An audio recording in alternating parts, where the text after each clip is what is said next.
So let me set the scene. I'll take y'all way back to 2013. 아무도 몰랐지. Go back to 2014. 아무도 몰랐지. 평균은 반전 줄 때 효과 있지.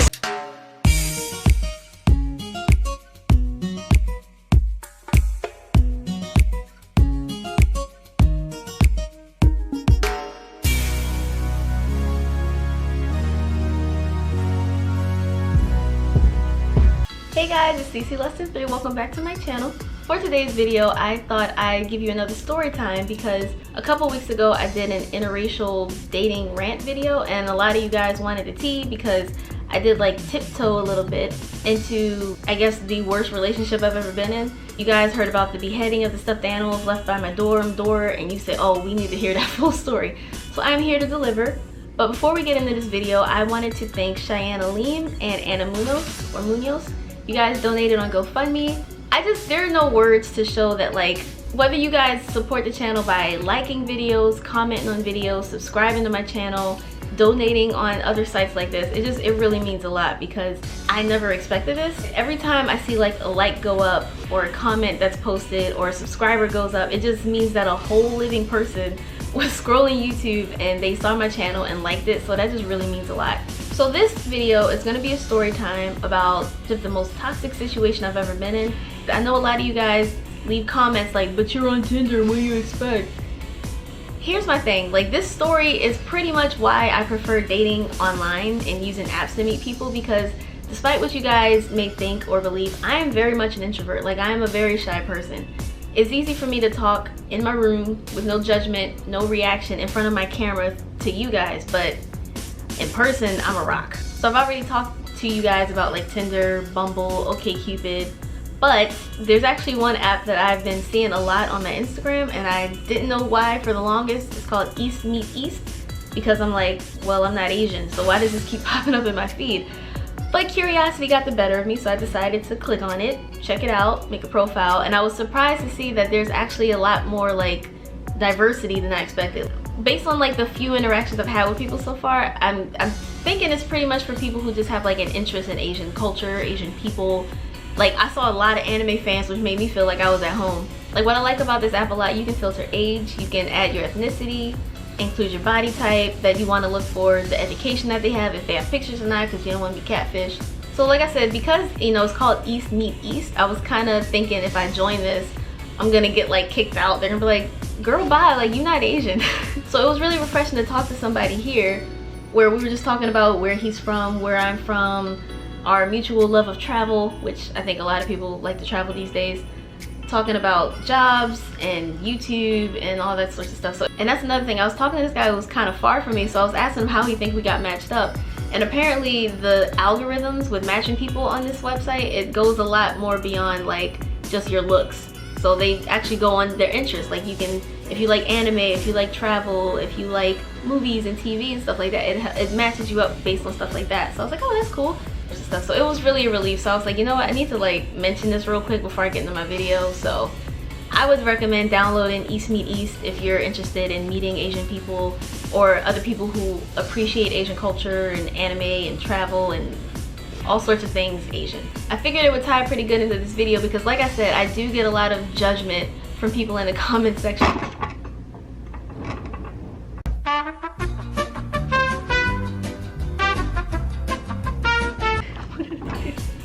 Because like I said, I do get a lot of judgment from people in the comment section asking me like, well, what do you expect? You're on Tinder trying to meet somebody real. So in this video, this is literally the last boyfriend I had where we had to meet in person, face-to-face interaction, which is not my forte. I prefer these apps, so enjoy this story. So let me set the scene. I'll take y'all way back to 2013. 아무도 몰랐지. Go back to 2014. 아무도 몰랐지. 평균은 반전 줄 때 효과 있지. Anyway, so this was in 2013. Coming back from summer vacation, it's my sophomore year of school. I remember across from our hall was a group of boys that I actually knew from my ex. Oh my gosh, there's just so much tea. I did mention this in my interracial dating video as well, that I was cheated on and it came out through screenshots and stuff, and he denied it, of course. But the funny thing is, that girl now lived, the girl he cheated with now lives on my floor.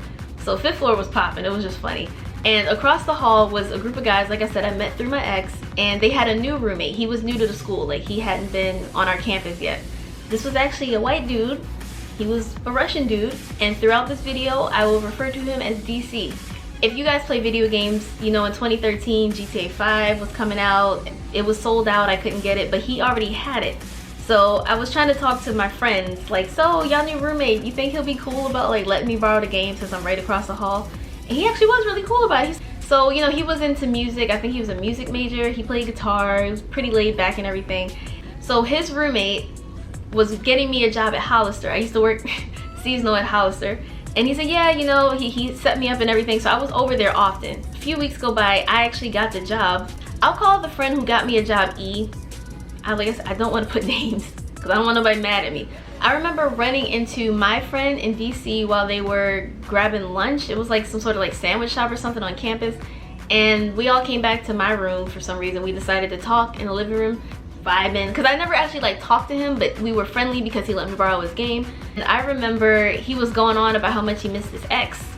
So I was like, oh, he's still hung up. Like, that's a no-no. He's going on about his ex. So I was just like, all right, well, that sucks. I guess he's still into her. Now, me and him didn't start to get like close by any means until a few months later when, and one of my roommates, he was going to like a party off campus or something, but then that got canceled. So all the alcohol that he had for that party, he brought back to the dorm, and we didn't want to let it go to waste.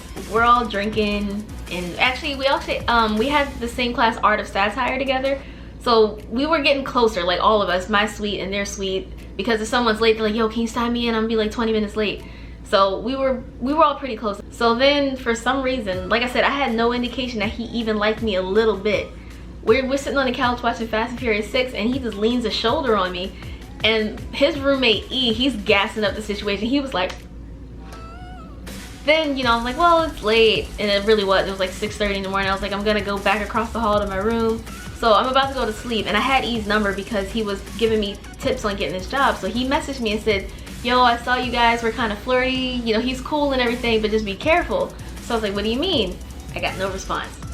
I remember it was a Thursday night, and those who went to college know about Thirsty Thursdays, and we went to this frat called APD, and I see DC there with some other like suite mates of friends of his.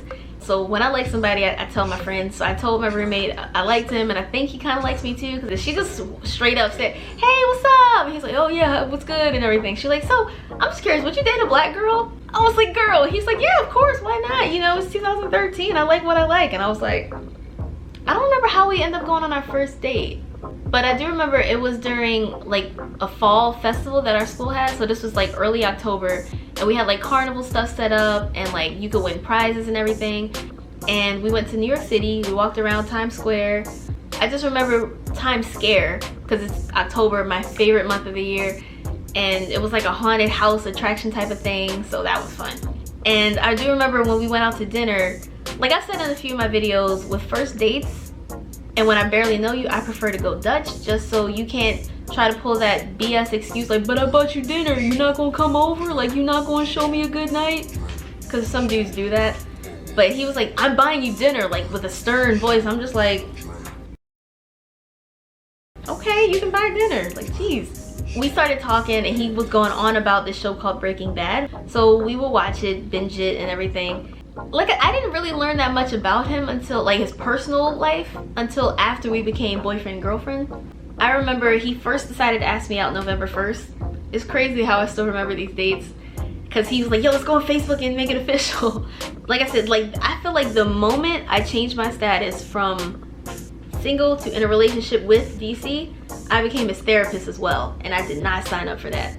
So then he just let it out. Like, he told me how sadly his mom had recently passed because of cancer, how his dad wasn't in his life, his stepdad was around and had custody of his little brother and his dog, but they had a restraining order against him. I had no indication of any of this.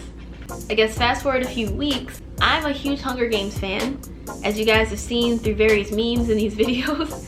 And Catch a Fire was about to come out, so I was excited. Now, I worked at Hollister on weekends because, you know, I was a student. He said, I think you should meet my grandparents. I'm like, we've been dating like 3 weeks, you think it's time to meet your grandparents already? He's like, well, they've asked about you and they're curious and stuff because I've talked about you. And I'm like, oh, okay. And I was like, so I'm gonna just address this elephant in the room. Like, I know you're first generation Russian.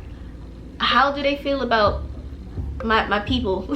He's like, oh, you know, they're fine. They don't really speak English that well. My grandfather might say something weird, but my grandma, she's cool. So we went to his town in Jersey. We took a shortcut through a cemetery. It's fall, so it's creepy and leaves are falling and it gets dark early, which is, I mean, I'm all about thriller and stuff, but not in real life. We're walking through a cemetery because he's like, oh yeah, it's a shortcut. I used to take this way all the time.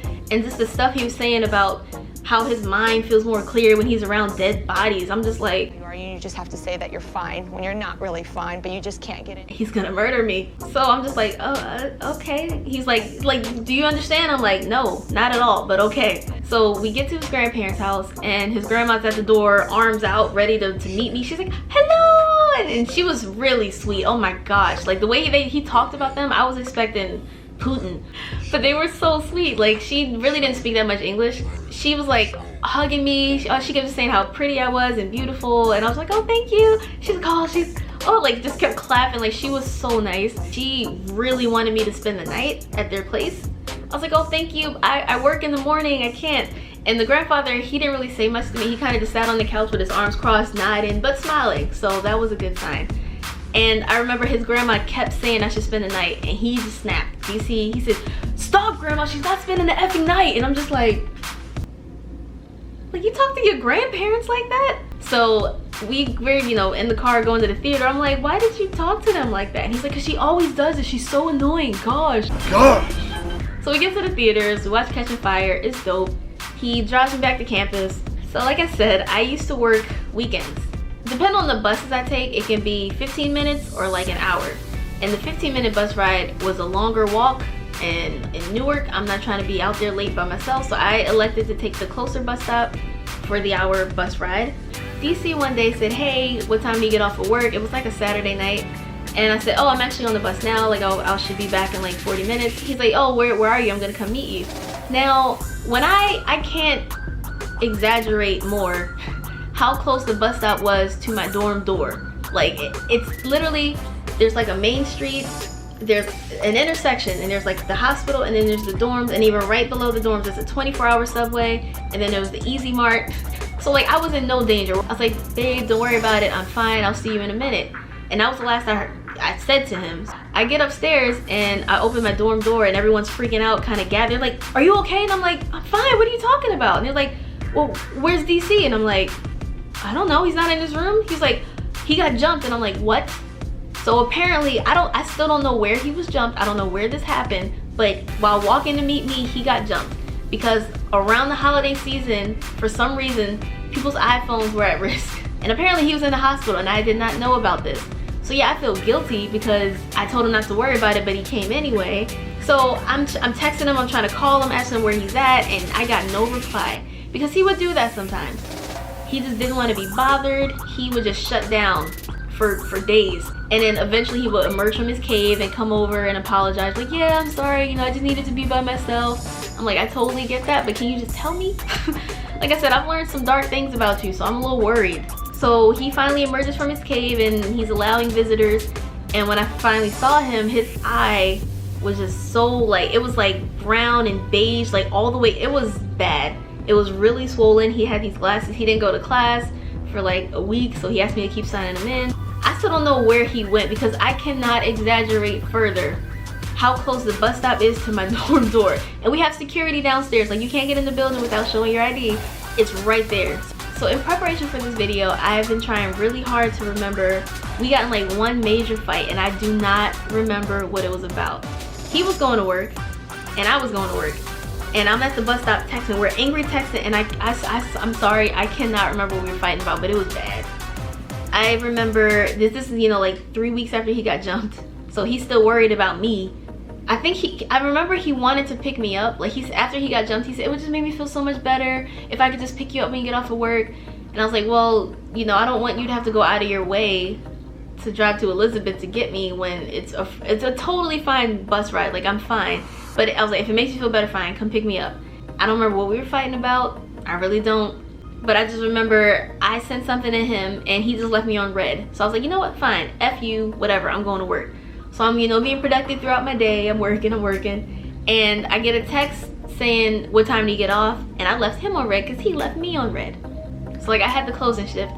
So then I'm walking out to the bus stop and I hear Isis, and I turn and I see him standing there like mad at me, and I'm like, what are you doing all the way out here? Because we hadn't talked since the morning and I left him on red. I'm petty. So then I remember he was like, come on, and I was like, where are we going? He said, Isis, come on. So I was just like, are we gonna talk? And he didn't say nothing. He just walked like a million paces faster than I was walking. So I was like, you know, I'm not gonna keep up with you. So I'm strolling, enjoying my time, passing through Bed Bath & Beyond. He gets out there and he's in the car and he opens the door for me. So I'm like, I can't tell if he's mad at me anymore, and I don't remember what we were arguing about. So I get in the car and I looked at him and I said, so are we cool? Like, you not mad anymore? He literally looked at me for 5 seconds and looked back on the road and didn't say nothing. So I'm like, oh, it's like that. And this is the most awkward car ride ever. I don't remember what we were fighting about. He came to pick me up, but he's still mad at me. So I put my earbuds in, I'm like angry, texting my friends like, I should break up, this is not healthy, this is gonna make my brain explode, I want a divorce. They're like, oh my gosh, like he sounds unstable, like you need to be careful. We get back to the dorms. I don't even wait for him to find a parking spot. As soon as he came to a stop long enough, I hopped out the car, marched up to my dorm, and just started screaming at my roommates like, I'm not a therapist, I'm not Dr. Phil, I didn't sign up for this, I don't want to play these mind games, I don't know how to get out, I'm in too deep. Even though we'd only been together at that point for like 2.5, 3 months. He texted me saying like he went back home and he said he was sorry. I don't remember what we were fighting about. I don't remember who was in the wrong. It might have been both of us. It probably was both of us. But I remember he said there was an accident on the Jersey Turnpike and someone died and it should have been him. And I was just like, oh, like don't stop. Like do not even go there. So then that makes me feel a little like, I guess like empathetic. We can talk about this because that's permanent. Like I don't play when it comes to like taking your own life and stuff like that. So he said it would just really make me feel better if I could see you right now, and I'm like, but you just said you were back home. So he said, yeah, I can just come back to the school though. And I'm like, oh my gosh. Now mind you, all this is going on at like 2 a.m. So he comes back to the school and my friends are like, Isis, don't see him, like don't go, like this is crazy. But I don't listen. So I went back with him to him and his grandparents' place and we watched South Park, fell asleep, woke up, and his grandma made this beautiful breakfast. It was really nice. And she actually had a Christmas gift for me. It was like this cute snow globe she got from like the Philadelphia Museum or something. So we decided to take like a day date to Liberty State Park, which I didn't know this park existed, but it's snowy outside. It's beautiful. You can see like the skyline in New York City. It was so beautiful and so romantic. We had this deep talk because at this point I was still, when I first meet a guy, I am fully open about my prudish nature. Every guy is always all about it at first. They're like, yeah, that's great, I respect that. But they think either I'm not serious or that they can change my mind. It's kind of fun sometimes to see how long a guy can like hang in there until they actually earn that, you know? So he's like, yeah, I don't want to ruin what we have. This is great. I feel like we're in a better space since we talked about it. And I'm like, all right, I agree. Like, that's nice. Everything's stable for the most part. And then Valentine's Day comes around. My roommates are over watching Waiting to Exhale. I don't know if you guys know Bates Motel, but it was a really good show, and I think started around then. That's when I first started watching it. He's like, yeah, you should come over, we're watching Bates Motel. Because I would spend the night with him in his room sometimes because his roommate was always over. His roommate E was always in his girlfriend's room. And like I said, I would spend the night, but it was nothing like that. And he fully seemed to like that. He was like, oh, I just like to cuddle. And I was like, me too. So it was nice. But it got really awkward when we were watching Bates Motel and he fell asleep like spooning me. And he started, and that freaked me out. So I popped out of the bed and stood up, and he's like, what's wrong? And he's like, oh, I'm sorry, you know, you're so attractive and you're my girlfriend and it's normal for couples to do this. Like, I don't see why we haven't yet. Honestly, with the roller coaster that I've gone through with dating him, I just didn't feel right losing it to him. I need more stability before that happens. I left, went back to my room where they were watching Waiting to Exhale, and they're like, what are you doing back? Because normally I spend the night. So I told them what happened. It was like, oh, that's creepy. Like, that sounds weird. I messaged him. I said, if you can't wait for me, then maybe we should just break up. So I checked my Facebook status, and I am no longer in a relationship with him. He changed his status back to single. And I was like, oh, it's like that? Okay. So it was Valentine's Day. He broke up with me via Facebook. And that day I went out to Applebee's with my friends. They were like, yo, we need to have a girls' day out. Like, that's so messed up.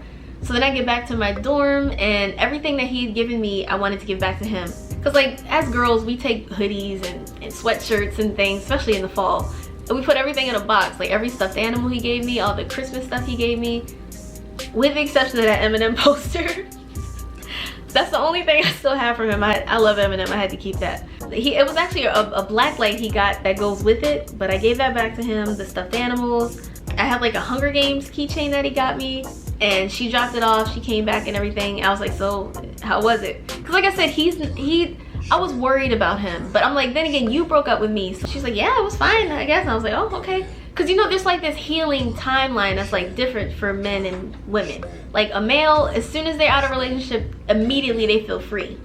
While the girl is more like mourning immediately. And then as time goes on, the girl heals. But as time goes on, the guy is like, yo, I miss her. So I think that was starting to happen.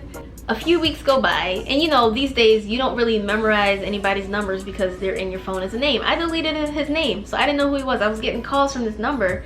And I'm like, it's 973, so I know it's Jersey, but I'm like, I don't know who that is. I'm not answering.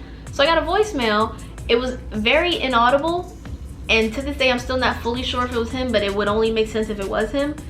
I heard the voicemail, and it was some guy. It was really loud, and they were saying how they slept with a girl. They were sorry, it wasn't worth it, and wanted to talk. And even right after we broke up, I said, look, if you still want to be friends, I'm all here for it because you opened up a lot during our relationship. He's like, no, we broke up, I'm out of your life. I was like, okay, just want to cut it. Cut it, cut it, cut it, cut it, cut it, cut it. I respect that. Like I said, time's going on, like I'm feeling better. So then I needed a new friend to watch Bates Motel with. So I'm about to go up to the 6th floor to watch it with my friend. And I open the door and I see all the like beheaded heads of stuffed animals that he's given me throughout the course of our relationship. So I'm just like, and if y'all know what Bates Motel is about, you know, it's a young man who's disturbed, who's like multiple personality with his mom or something, and he's just a serial killer. So going to watch that after seeing this, after the relationship that just ended, I'm just like, my life's about to end. I'm taking pictures, I'm texting my mom, I'm texting my dad. They're like, call campus security, don't make me come up there, that's crazy. You know, he didn't say anything about that. Like, he didn't bring it up, he didn't apologize, he didn't say, did you see the stuffed animals? Nothing, like it never happened. So yeah, weeks go by, maybe like 2 more weeks go by. I'm actually in a class called Urban Sociology with one of his suite mates, and we were in the same group. We meet in the library, but honestly, I don't like studying in public areas because it's a distraction. I just rather be comfortable somewhere familiar. So he's like, yeah, if you want, you can just come over. And I'm like, you know why I'm not coming over, right? He's like, oh, don't worry, he's in music theory class, he's not here. I'm like, all right, cool, that's what's up. He's like, yeah, he won't be back till like 4. And I was like, all right. So I get over there and I can't find my partner. I'm just like, anybody here? Because it was common to leave like your suite door unlocked but keep your bedroom doors locked. It was open. I was like, hello? And he wasn't there. So then I see my ex-boyfriend's door open and he's there, and I was just like, oh, sorry, and I left. He said, no. And I'm just like, I was just here to meet with my partner. He's like, oh yeah, no, he's not here. And I was like, yeah, I got that. He's like, I just wanted to talk to you, you know, to see how things have been. And I'm like, after what happened with those stuffed animals, I am not talking to you unless there are multiple witnesses. So we agreed to meet at Starbucks. We get there and he's, oh, I'm in therapy now. And I'm like, that's good, like that's really good, I'm happy for you. And he's like, yeah, so how you been? I was like, I'm good. Like honestly, I was fully better at this point. Like you were such a jerk to dump me on Valentine's Day. He's like, oh, I'm about to get this new TV, and just like, you know, talking up all his good talking points. So I was like, I am happy for you, that's what's up. So what did you want to talk about? He's like, no, you know, I just wanted to see how you were. I was like I said, I'm good. And he was like, well, you know, you just seem like you don't care. And I was like, I don't care about what? He's like, us. And I was like, you said that when you dumped me that you were out of my life, so what do you mean us? Like there's no us. He's like, well, you just seem over it. I was like, oh, I am. So he's like, oh, well, you know, you don't think about us getting back together? I was like, not at all. Like, I'm sorry, I've never been with a guy who just kept me on such pins and needles worrying about him and wonder what he might do next. No, that was a bullet dodged. No. The next fall semester comes around, and like I said, we have not talked, we have not seen each other. So he messaged me on Facebook to tell me that he had a dream about me, where we were still good friends and he just wondered how it was. Did not reply. Then the last time I saw him was actually 2 months before I left to come to Korea. I saw him on campus and he was with a group of friends. All he did was wave at me, and that was it. I didn't say nothing to him, and that's how that ended. So like I said, there's a reason why I use so many dating apps to meet people, just because I feel like I can vet them better. I feel like I can get to know who they are before I have to meet you in person. I'm a very cautious person with who I choose to meet and who I choose to talk to and potentially date. So a lot of people who judge and criticize people for wanting to meet people online, I would invite you to share this story with them. Because if you're shy like me, then that's just what's more comfortable, and that's not a problem. There's nothing wrong with that. Thanks for watching. If you did, remember to like, comment, share, and subscribe, and I will see you guys next time. Annyeong.